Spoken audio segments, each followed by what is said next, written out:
The scene is chaotic and vibrant in downtown New York, where skyscrapers touch the clouds and the noise of sirens never ceases.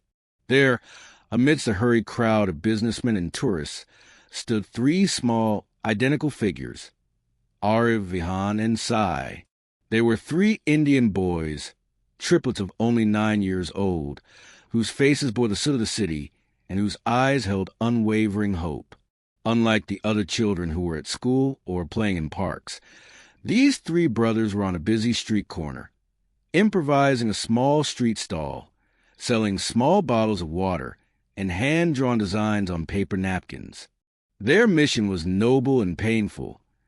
They desperately needed to raise any amount of money to help their mother, who was at home, weakened by an illness that prevented her from working in the cleaning services that supported the family. The determination of these boys was visible, a force of nature that contrasted with the fragility of their clothes worn out by the New York cold. The morning's routine seemed to follow the normal flow of indifference in the metropolis, until a deep, powerful sound of an engine altered the street's atmosphere. It wasn't an ordinary car. It was an ultra-luxury sedan, a veritable fortress on wheels, gleaming and imposing, costing more than most people would earn in a lifetime. The car stopped at the red light, very close to the sidewalk where the triplets were. Inside, visible through the slightly tinted glass, was a man who exuded power. It was Mr. Thomas Sterling, the CEO of one of the world's largest technology conglomerates, a true magnate known for his iron grip on business, and a life surrounded by privilege. He was on the phone, gesturing seriously, with that air of someone who carries away the world and, at the same time, owns it. To an outsider, Sterling was a personification of the untouchable elite, someone who would never notice the existence of three immigrant children selling drawings on the sidewalk. The children's reaction was instantaneous and purely innocent. Arif, Vihan, and Sai stopped what they were doing and ran to the curb, completely mesmerized by the silver car. They had never seen anything like it. They began pointing at the chrome wheels, the emblem on the hood, and the driver himself, commenting amongst themselves in their native dialect, mixing in English words, full of admiration. "Look at the size of that thing," one exclaimed, while another tried to see the digital dashboard.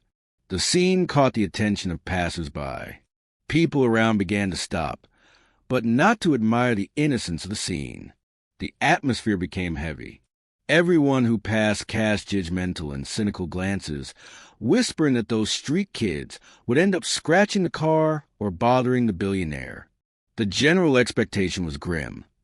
Most were certain that the window would only open for someone to scream, or that the driver would call security to shoo the boys away as if they were unwanted pigeons.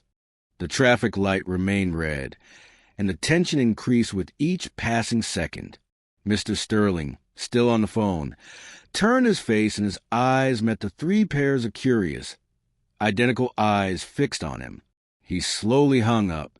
People on the sidewalk held their breath. "Here comes a scolding," thought an executive watching everything closely. The boys, realizing they had been noticed, took a small step back, afraid they had made a serious mistake. The image of the powerful man inside the car contrasted brutally with the simplicity and vulnerability of the triplets. It seemed the perfect setting for yet another of those sad stories of humiliation and social inequality that we see every day in the newspapers. But, my friends, this is where life shows us that not everything is as it seems, and that behind expensive suits, human hearts also beat. To the absolute surprise of all the spectators and the boys themselves, Mr. Sterling neither honked nor frowned. On the contrary, he opened the car door and put his feet on the asphalt. He was tall, imposing, wearing a suit that cost thousands of dollars. The silence on the corner was total. He walked over to the three brothers, who were paralyzed, clutching their drawings to their chests. The tycoon crouched down. Yes, he crouched right there on the dirty street floor, getting down to the children's eye level, not caring about his tailored trousers. With a gentle smile that disarmed any prejudice in the crowd, he asked, "Do you like cars?" His voice wasn't that of an authoritarian boss, but a father. The boys, still shy, nodded. Mr. Sterling then looked at the papers in Vihan's hands and asked, "And these drawings? Did you make them? May I see them?" That simple gesture transformed the atmosphere of the street. Fear gave way to curiosity. Mr. Sterling took the drawings with reverent care, as if he were holding million-dollar contracts. He complimented their features, asked each of their names, and, most importantly, wanted to know what they were doing there alone. Arv, the most talkative of the three, explained in heavily accented English that they needed money for their mother's medicine. As the boys spoke, the tycoon's expression changed. That firm, impenetrable face began to soften, and his eyes welled up with tears. He looked from one brother to the other, fascinated by the connection between them and the purity of their intentions. The people around, who had previously expected conflict, now witnessed a scene of rare humanity, without fully understanding what was happening within that man's soul. It was then that Mr. Sterling took a deep breath, trying to contain the emotion that threatened to overflow, and made a revelation that no one expected. With a choked voice, he said to the children, "You know, boys, you remind me very much of someone special." He paused painfully.